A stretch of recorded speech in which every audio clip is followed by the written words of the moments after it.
Havia um rei que foi para a guerra com seu exército, e a guerra era em uma ilha. Chegando na ilha, ele deu uma ordem para os soldados: queimem os barcos. Os soldados ficaram assustados, porque quando eles olharam diante deles, o exército do inimigo era enorme, 900 soldados contra 300.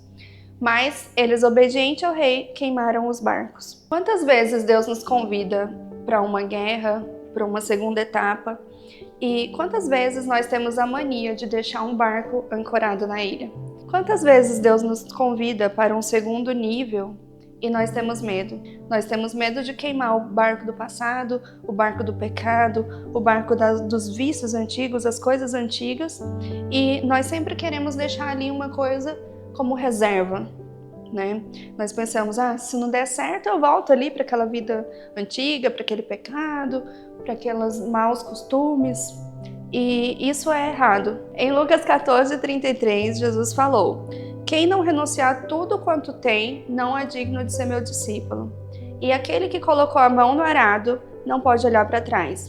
Então Jesus nos convida a ir adiante, a ir com ele para um próximo nível, a mudar a nossa vida, deixar os vícios, deixar o pecado, deixar a falsa segurança e ir com ele rumo à vitória.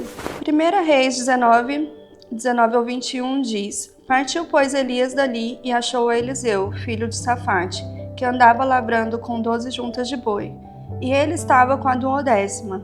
Elias passou por ele e lançou o seu manto sobre ele.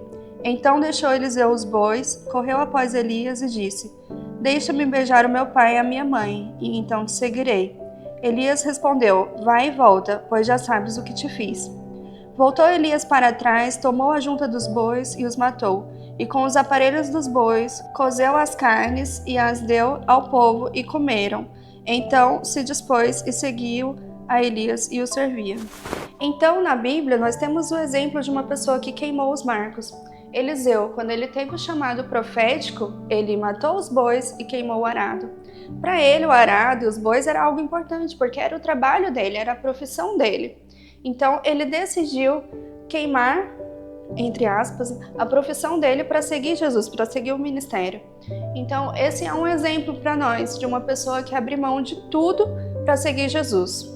Voltando naquela história, o rei que queimou os barcos, ele ganhou a guerra. E hoje eu te pergunto, será que você precisa queimar algum barco? Será que alguma área da tua vida não teve vitória ainda porque você está com o barco ancorado? Então, pense sobre isso. Jesus está esperando para te dar a vitória. Você sim é amado.